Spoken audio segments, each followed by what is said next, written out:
Bonjour à tous les lecteurs du blog Mes Investissements, de mes livres et aux abonnés à la chaîne YouTube. Alors aujourd'hui, on va faire une petite vidéo rapide sur l'encadrement des loyers et la loi associée à l'encadrement des loyers dans certaines villes.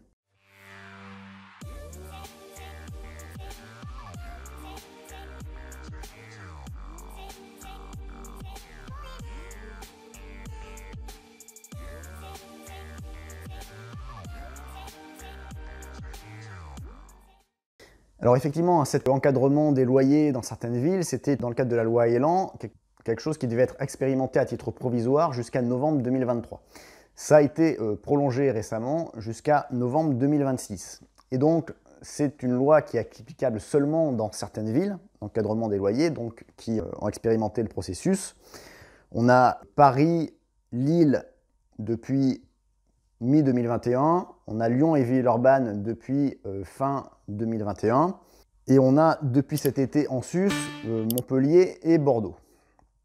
On a en sus, que je n'ai pas cité, plusieurs villes de la banlieue parisienne qui sont aussi dans ce dispositif. Alors ce paquet législatif, au-delà de prolonger la loi, finalement, il rajoute quelques éléments qui sont là pour boucher des trous dans la raquette de la première version et qui ne sont pas forcément favorables aux investisseurs.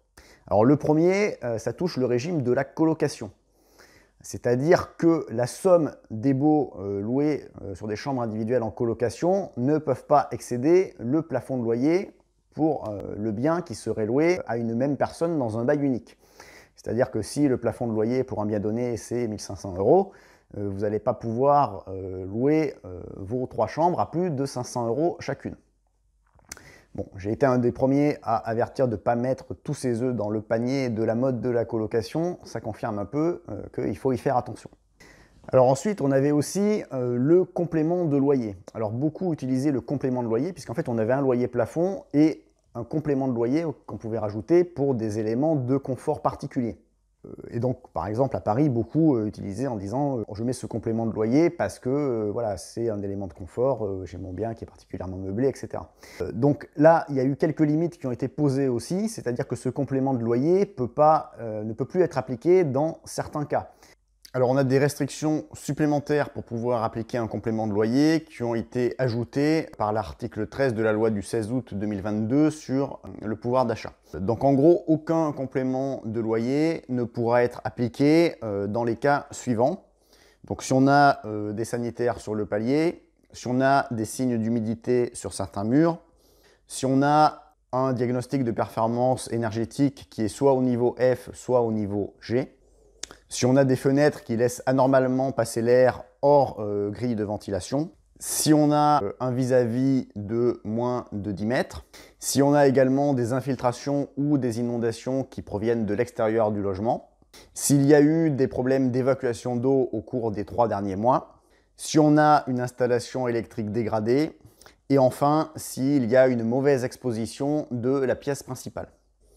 Bon. Donc voilà, ça cadre un peu plus les choses, même si une partie des restrictions sont assez imprécises, parce que bon, une mauvaise exposition de la pièce principale, qu'est-ce que ça veut dire? Est-ce que c'est juste elle est plein nord? Si elle est nord-ouest, qu'est-ce qu'il en est? Voilà, en tout cas, ça fixe un peu plus les règles, même si tout n'est encore pas parfaitement défini. Mais voilà, grosso modo, un peu ce qui se rajoute. Donc on se durcit sur cette problématique d'encadrement des loyers. Alors, elle est applicable pour les baux qui sont signés à titre de résidence principale.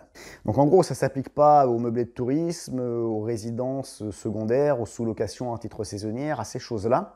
Et il reste finalement, pour ne pas être soumis, un dernier angle mort à l'heure actuelle avec ce nouveau paquet législatif, c'est le bail mobilité. Puisqu'en fait, le bail mobilité, c'est souvent des baux qui peuvent être loués à des cadres en mission ponctuelle, à des consultants, à des gens en déplacement, par exemple, pour 6 mois ou des choses comme ça, ou éventuellement des gens qui sont en formation, qui suivent une formation longue. Et ils ne déclarent pas toujours, voire rarement, le logement qu'ils occupent au titre de leur bail mobilité comme résidence principale. Donc à partir de là, vu qu'on n'est pas en résidence principale en bail mobilité, on n'est pas soumis à cette loi d'encadrement des loyers dans les villes qui l'ont adoptée. Donc voilà, c'est un peu l'angle mort qui reste, une piste éventuellement si vraiment votre rendement est trop abaissé par cet encadrement des loyers dans ces villes-là. qui peut être suivi. Bon, donc ça dépend des villes. Actuellement, on a en tout, donc je l'ai dit, en plus des grandes, on a 24 villes qui l'occupent en tout, donc en plus des grandes que j'ai citées, donc Paris, Lyon, Bordeaux, Montpellier, Lille. Voilà, on a des villes comme Aubervilliers, Saint-Denis, La Courneuve, Saint-Ouen, Bagnolet, Bobigny, Bondy, Le Pré, Saint-Germain, Saint-Gervais, Les Lilas, Montreuil, Noisy-le-Sec, Pantin et Romainville. Donc pour savoir quel est le plafond de loyer auquel vous êtes soumis, vous pouvez avoir l'information sur service-public.fr ou sur le site des collectivités. Sachant que, comme dans toutes les problématiques un peu de zonage, où on a des plafonds de loyer par mètre carré, etc., on peut avoir des endroits où c'est plus ou moins cruel. Pour reprendre un exemple qui était cité dans Mieux vivre votre argent que j'avais lu, à Paris par exemple, un logement situé porte de Clignancourt sera limité de la même façon qu'un autre logement qui est situé à Montmartre, ce qui est relativement aberrant.